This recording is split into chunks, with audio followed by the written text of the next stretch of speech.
The Lord. എൻ്റെ പ്രിയരെല്ലാം സുഖമായിരിക്കുന്നല്ലോ. കർത്താവ് നിങ്ങളെ അനുഗ്രഹിക്കുമാറാകട്ടെ, സമാധാനത്തോടെ കാക്കുമാറാകട്ടെ. കഴിഞ്ഞ ചില ദിവസങ്ങളിൽ നമുക്ക് കാണുവാൻ സാധിച്ചില്ല. എനിക്ക് കുറച്ച് യാത്രകളൊക്കെ ഉണ്ടായിരുന്നു. ടെക്സസിൽ പോയേക്കുമായിരുന്നു. അവിടെ ഡാലസിലും ഹ്യൂസ്റ്റണിലുമൊക്കെ പ്രിയപ്പെട്ടവരെ കാണുവാനും മീറ്റിങ്ങും ഹൗസ് വാമിങ്ങും ഒക്കെ ഉണ്ടായിരുന്നു. അവിടെയൊക്കെ ദൈവസാന്നിധ്യം അനുഭവിപ്പാൻ ഹോളി സ്പിരിറ്റ് ബലപ്പെടുത്തി. പ്രത്യേകിച്ച് എന്നെ വിളിക്കുകയും അന്വേഷിക്കുകയും മെസ്സേജ് അയക്കുകയും ഒക്കെ ചെയ്ത എൻ്റെ പ്രിയപ്പെട്ടവരോട് എൻ്റെ നന്ദിയും സ്നേഹത്തെയും അറിയിക്കുന്നു. നിങ്ങളെല്ലാം എന്നും എൻ്റെ പ്രയറിലുണ്ട്.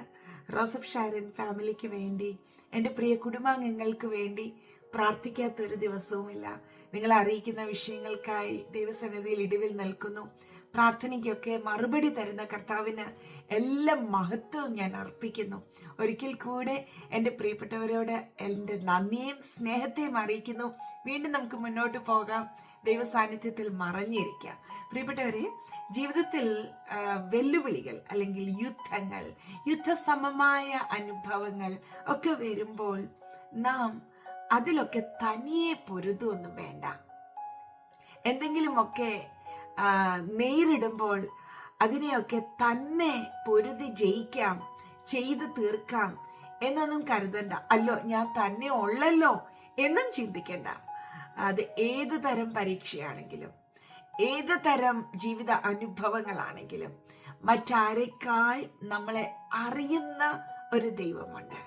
നമ്മളുടെ സ്ട്രെങ്ത്തും വീക്ക്നെസ്സും ഒക്കെ നന്നായിട്ട് അറിയാവുന്ന അപ്പായുണ്ട്.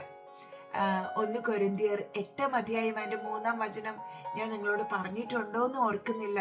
ആ വചനത്തിൽ ഇങ്ങനെ എഴുതിയിരിക്കുന്നു: ഒരുത്തൻ ദൈവത്തെ സ്നേഹിക്കുന്നുവെങ്കിൽ ദൈവം അവനെ അറിഞ്ഞിരിക്കുന്നു. നെഞ്ചത്തോട് കൈവച്ച് പറഞ്ഞേ, അപ്പായ്ക്ക് എന്നെ നന്നായിട്ട് അറിയാം. എനിക്ക് എത്ര ഭാരം പൊക്കാൻ സാധിക്കുമെന്ന് അപ്പായ്ക്ക് അറിയാം. പരീക്ഷ അവിടുന്ന് അനുവദിക്കുമ്പോൾ എനിക്ക് സഹിക്കുവാൻ കഴിയുന്നതിനപ്പുറം അനുവദിക്കത്തില്ല. ആയതുകൊണ്ട് എൻ്റെ പ്രിയപ്പെട്ടവരുടെ ജീവിതത്തിൽ എന്ത് തരം വെല്ലുവിളിയാണെങ്കിലും, ഏത് തരം പരീക്ഷയാണെങ്കിലും നിങ്ങൾ ഒറ്റയ്ക്കല്ല. നിങ്ങളെ നന്നായിട്ട് അറിയുന്ന ദൈവസാന്നിധ്യം കൂടെയുണ്ട്. ഒരു കാര്യം ചെയ്യണം, മറ്റാരെക്കാളധികം, എന്തിനേക്കാളധികം കർത്താവിനെ സ്നേഹിക്കുക. ആ വചനം എന്ന് പറഞ്ഞിരിക്കുന്നത്, ദൈവത്തെ സ്നേഹിക്കുന്നുവെങ്കിൽ ദൈവം അവനെ അറിയുന്നു.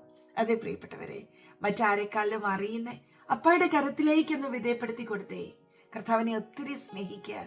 നിങ്ങൾ ഒറ്റയ്ക്കല്ല, ഒറ്റയ്ക്ക് ഭാരം ചുമക്കുകയും വേണ്ട, ഒറ്റയ്ക്ക് ചുമക്കുന്നേന്നുള്ള ചിന്തയും വേണ്ട. കർത്താവിന്റെ സാന്നിധ്യം കൂടെയുണ്ട്. പ്രാർത്ഥിക്കാം. പരിശുദ്ധ പിതാവേ, ഞങ്ങൾ അങ്ങയെ സ്നേഹിക്കുന്നു. അങ്ങ് ഞങ്ങളെ അറിയുന്നതിനായി നന്ദി. ഹല്ലേലൂയ, സ്തോത്രം. അങ്ങയുടെ സാന്നിധ്യം വീണ്ടും ഞങ്ങൾക്ക് വേണം. കഴിഞ്ഞ ദിവസം അടിയന്റെ യാത്രകൾ മൂലം വേണ്ടും പോലെ റെക്കോർഡ് ചെയ്യാനൊന്നും സാധിച്ചില്ല.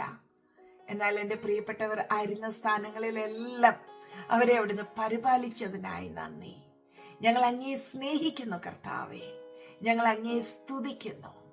മഹത്വ അപ്പായിക്ക് യേശുവിൻ നാമത്തിൽ തന്നെ ആമേൻ.